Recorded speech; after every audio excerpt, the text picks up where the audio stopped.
கர்த்தருக்குள் நீங்கள் இப்பொழுது இருக்கிறதை பார்க்கலாம் 1000 மடங்கு பெருகும்படி உங்களை நான் வாழ்த்துகிறேன். ஒரே ஒரு வார்த்தையை சொல்லி நான் தேவனுடைய வார்த்தையை நான் உங்களுக்குள் பகிர்ந்து கொள்ள நான் விரும்புகிறேன். அது லூக்கா எழுதின சுவிசேஷம் 13ஆம் அதிகாரம் 12ஆம் வசனம். இயேசு அவளை கண்டு தம்மிடத்தில் அழைத்து, ஸ்திரீயே, பலவீனத்தினின்று விடுதலையாக்கப்பட்டா என்று சொல்லி அவள் மேல் தமது கைகளை வைத்தார். உடனே அவள் நிமிர்ந்து தேவனை மகிமைப்படுத்தினாள். 18 வருஷம் கட்டப்பட்ட ஒரு சூழ்நிலை. நிறைய குடும்பங்கள்ல இன்னைக்கு நம்ம பார்க்கிறோம், ஏதோ ஒரு கட்டு. யோபு புஸ்தகத்தில் நம்ம வாசித்தோமானால் 6 கட்டுகளை நாம் பார்க்க முடியும். ஏதோ ஒரு கட்டு.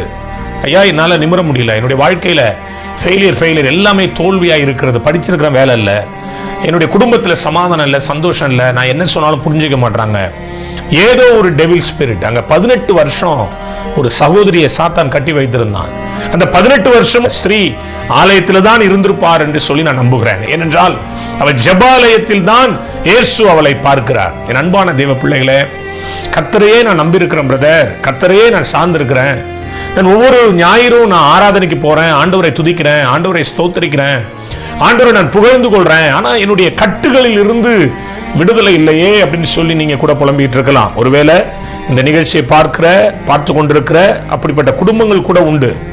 என் அன்பான தேவனுடைய பிள்ளைகளை, இன்றைக்கு ஆண்டவர் உங்கள் வாழ்க்கையில ஒரு பெரிய விடுதலை கொடுத்து உங்களை நிமிர பண்ண போகிறார். 18 வருஷம் இல்லை, 38 வருஷம் ஒரு வியாதியஸ்தன் இருந்தாலும் பைபிள் படிக்கிறோம் நம்ம. 38 வருஷம் வியாதியஸ்தன் பெதஸ்தா குளத்துல படுத்திருந்தான். அவனும் கூட கர்த்தர் தொட்டு சுகமாக்கினார், எழும்பி நடக்க வச்சார். ஆண்டவருக்கு ஒரு நாள் 1000 வருஷத்தை போல இருக்கும், 1000 வருஷம் ஒரு நாள் போல இருக்கும். அதனால அவருக்கு பகலும் சரி இரவும் சரி அவருடைய கிரியைகளுக்கு நம்ம அளவிட முடியாத அளவுக்கு வல்லமை உண்டு.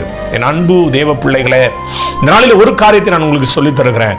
நீங்கள் கட்டுகளில் இருந்து விடுதலை அடைய வேண்டுமானால் முதலாவது தேவனுடைய பார்வைக்கு நீங்கள் வர வேண்டும். தேவன் பார்க்கிற இடத்திற்கு நீங்கள் வர வேண்டும், அல்லது தேவன் இருக்கிற இடத்திற்கு நீங்கள் வர வேண்டும். தேவனுடைய ஆலயத்தில் தேவன் ஆவியாய் தங்கியிருக்கிறார் என்று சொல்லி வேதத்தில் நாம் வாசிக்கிறோம். அங்கே தேவன் இருக்கிற இடத்திற்கு அவள் வந்தால், அல்லது அவள் இருக்கிற இடத்தை நோக்கி ஒரு நாள் தேவன் போனார். தேவன் நிச்சயித்திருக்கிற வேளையில அவள் படுகிற பாடை, அவளுடைய குனிவை, அவளுடைய அவமானத்தை, அவளுடைய நிந்தை ஆண்டவர் பார்த்தார். எனவே வேதம் சொல்லுகிறது அழகாய், இயேசு அவளை கண்டாராம். இன்னைக்கு ஆண்டவருடைய கண்கள் நம்மை கண்டு கொண்டிருக்கிறது. 18 வயசுல கர்த்தருடைய கிருபையினாலே அங்கேயும் இங்கேயும் ஓடிக்கொண்டிருந்த என்னை ஆண்டவருடைய கண்கள் கண்டது 1996ஆம் வருஷத்துக்கு முன்பாக. என்னுடைய வாழ்க்கை தாறுமாறாய் இருந்தது. தேவன் என்னை கண்டார். நான் ஜெபாலயத்தில் ஒரு கூட்டத்தில் இருக்கும் பொழுதுதான் தேவன் என்னை கண்டார். தேவனுடைய கண்கள் யாரை காண்கிறதோ அவர்களுக்கு இன்றைக்கு ஒரு அற்புதம் நடக்க போகிறது. என் அன்பான தேவனுடைய பிள்ளைகளே, உங்களை ஆண்டவருடைய கண்கள் காண்கிறது. அவருடைய கண்கள் பூமி எங்கும் சுற்றி ஒரு ஆவி வருகிறது. இந்த பூமியில் இருக்கிற எல்லா ஜாதிகளையும் ஜனங்களையும் பார்த்து வருகிறது. தேவனை தேறுகிற உணர்வுள்ள உண்டோ என்று பார்க்க அவர் மனுபுத்திரனை கண்ணோக்குகிறார் அப்படின்னு பைபிள் வசனம் சொல்லுது. இன்னைக்கு ஆண்டவர் கண்டாராம். அந்த ஸ்திரீயை தேவன் கண்டு அடுத்தது பார்த்தீங்கன்னா தேவனிடத்திலிருந்து ஒரு அழைப்பை பெறுகிறாள். தம்மிடத்தில் அழைத்து, தேவன் யாரை அழைக்கிறாரோ, இன்னைக்கு உங்களை அழைத்திருக்கிறார். ஒருவேளை இன்றைக்கு தேவன் உங்களுடைய வாழ்க்கையில ஒரு பெரிய அற்புதம் நடக்க வேண்டும் என்று விரும்புகிறார். ஒரு அன்பான ஒரு சகோதரி எனக்கு ஒரு தொலைபேசியிலே தொடர்பு கொண்டார்கள். இதே போல ஒரு நிகழ்ச்சியை பார்த்து கொண்டிருந்தவர்கள் எனக்கு தொலைபேசியிலே தொடர்பு கொண்டார் ஒரு சில மாதங்களுக்கு முன்பாக. என்ன சொன்னார்கள், நான் ரொம்ப பெரிய கட்டோடு உட்கார்ந்திருந்தேன். என்னுடைய வாழ்க்கையில எல்லாவற்றையும் இழந்த நிலையில விரக்தியோடு, வேதனையோடு, சஞ்சலத்தோடு நான் இருந்தேன் பிரதர். நீங்க அந்த நேரம் உங்களுடைய செய்தியை பார்க்கிற ஒரு சூழ்நிலை எனக்கு வந்துச்சு. அந்த செய்தியை நான் பார்க்கும்பொழுது உங்களுடைய வாயிலிருந்து வந்த வார்த்தைகள் எனக்கு ஆறுதலாக இருந்தது. அந்த நேரம் என்னுடைய சரீரத்திலிருந்து ஏதோ ஒரு காரியம் வெளியே போனதை நான் உணர்ந்தேன். இப்பொழுது நான் சந்தோஷமாக இருக்கிறேன் என்று சொல்லி சேலம் பகுதியில் இருந்து ஒரு அன்பு சகோதரி எனக்கு தொலைபேசியில தொடர்பு கொண்டு அவர்கள் தன்னுடைய சாட்சியை பகிர்ந்து கொண்டார்கள். தேவன் இன்றைக்கு உங்களுக்கு ஒரு அழைப்பை கொடுக்கிறார். தேவன் அவளை அழைத்தாராம். கூனி குறுகி உட்கார்ந்திருந்து 18 வருஷமா எந்தவித முன்னேற்றமும் இல்லாம, எந்த விதமான மாறுதல் இல்லாம உட்கார்ந்திருந்த அந்த சகோதரியை ஆண்டவருடைய கண்ணு பார்த்துச்சு. அடுத்தது அவருடைய வாய் கூப்பிட்டுச்சு, வா மகளேன்னு சொல்லி கூப்பிட்டுச்சு. தமிழத்துல அழைத்து என்ன செஞ்சாராம், அந்த இடத்துல அவள் குனிந்திருக்கிற அவள் மீது தம்முடைய கைகளை வைத்தார். தமிழத்திலே கைகளை அந்த மனுஷி மேல, அந்த சகோதரி மேல ஆண்டவர் தம்முடைய கைகளை வைக்கிறார். வைத்த உடனே அடுத்த நிமிஷம் பார்த்தீங்க, அந்த இடத்துல அவள் நிமிர்ந்து தேவனை துதித்தாளாம். என் அன்பான தேவனுடைய பிள்ளைகளே, உன் பலவீனத்தினின்று விடுதலையாக்கப்பட்டாய். நீ என்ன பலவீனத்தில் நீ இருந்தாலும் சரிதான், நீ எப்படிப்பட்ட பலவீனத்தில் நீங்கள் இருந்தாலும் சரிதான். ஆண்டவர் சொல்றார், ஒருவேளை நாள்பட்ட பிரச்சனை பிரதர் அப்படின்னு சொல்றீங்களா? இது ஒன்றும் இல்லை, தேவனால் கூடாத காரியம் ஒன்றுமே இல்லை. இன்னைக்கு ஆண்டவர் உங்களை பார்க்குறாரு, பார்த்து தமிழத்தில் அழைத்து தன் கைகளை உங்கள் மேல் வைக்கிறார். எந்த மனுஷன் எந்த மனுஷி தேவனுடைய தொடுதலை உணர்கிறோமோ, எந்த மனுஷன் எந்த மனுஷி எந்த குடும்பம் தேவனுடைய தொடுதலை உணர்கிறதோ அந்த இடத்துல நிமிர்ந்து வாழுகிற ஒரு அனுபவம், நிமிர்ந்து வாழுகிற ஒரு சூழல். குனிஞ்சே வாழ்ந்தையா, எல்லாரும் என்னை பார்த்து கேவலமாக பேசுகிற நேரம், எல்லாரும் என்னை பார்த்து அவமானப்படுத்துகிற நேரம், குனிஞ்சே நான் வாழ்ந்தேன். கர்த்தருடைய பிள்ளைகளை, ஒரு தடவை அப்படிதான் ஒரு சகோதரியை ஆண்டவர்கிட்ட இழுத்துட்டு வராங்க. அவள் விபச்சாரத்தில் கையும் மையுமா பிடிபட்டாலாம்.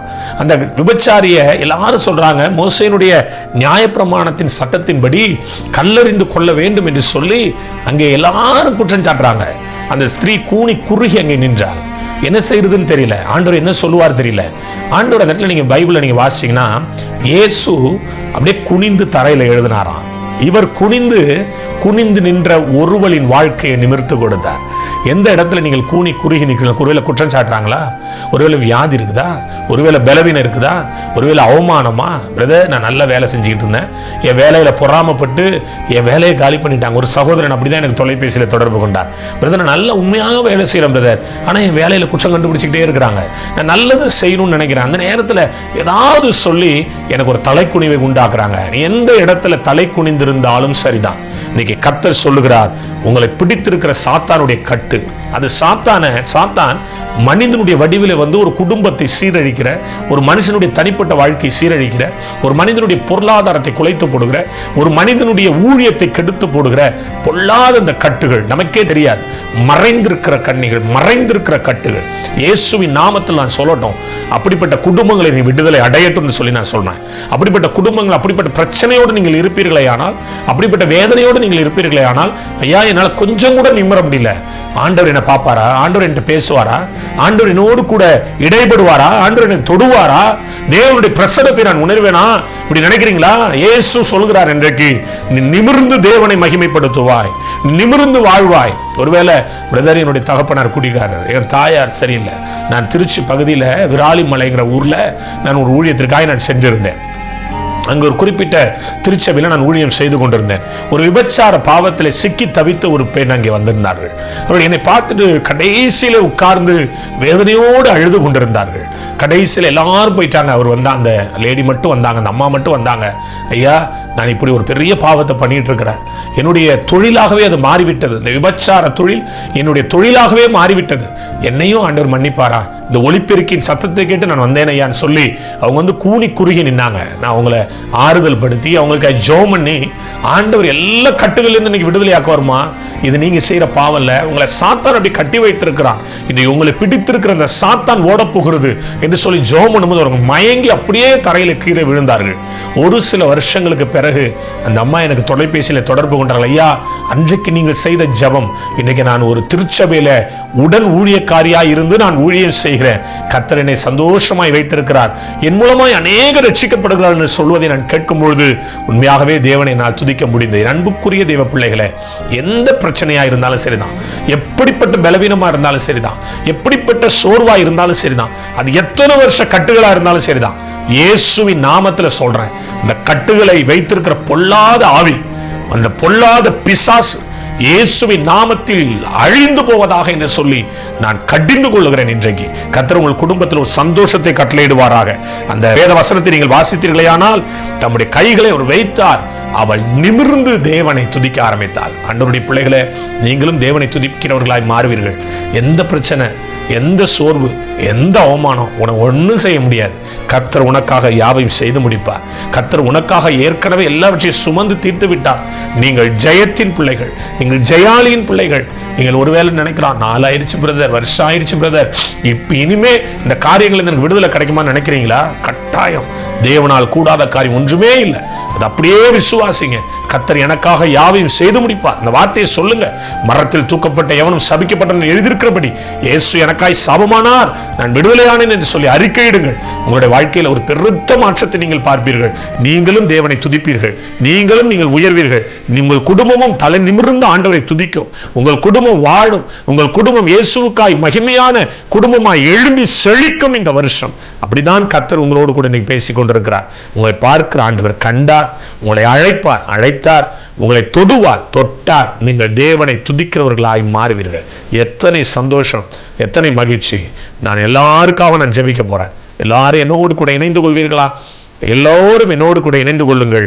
கர்த்தர் உங்களை நிமிர்ந்து நடக்க பண்ணி உங்கள் வாழ்வை ஆசீர்வதித்து உயர்த்தி கட்டி ஊன்ற கட்டி உங்கள் தலையை நிமிர பண்ணுவார். ஜெபிக்கலாமா?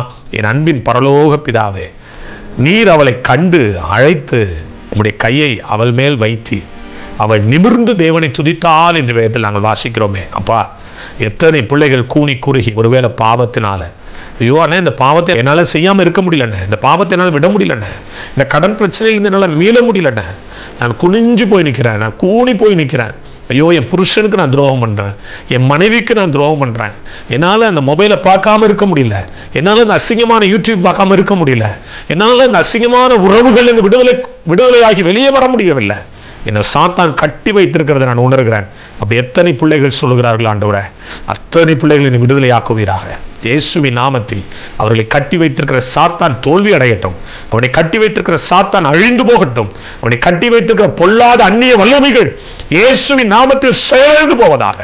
இயேசுவின் இரத்தத்தினால் ஒரு விடுதலை, இயேசுவின் நாமத்தில் ஒரு விடுதலை, இயேசுவின் நாமத்தினால் ஒரு பெரிய மாற்றம் என் பிள்ளைகளுடைய குடும்பங்களில் இறங்கி வருவதாக.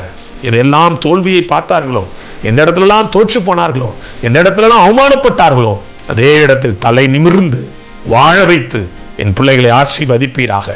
மேன்மையும் அபிஷேகமும் கிருபையும் வெல்லனும் என் அன்பு பிள்ளைகளை மூடி பாதுகாக்கட்டும். இவர்களை நிமிர்ந்து நடக்க பண்ணும் மேன்மையானதை இந்த பிள்ளைகளுக்கு கொடுத்து ஆசீர்வதியும். இது அப்படி செய்வதற்காக நன்றி, கோடாகோடி நன்றி, கோடாகோடி நன்றி. இயேசுவின் நாமத்தில் ஜெபிக்கிறேன் நல்ல பிதாவே. ஆமே, ஆமே.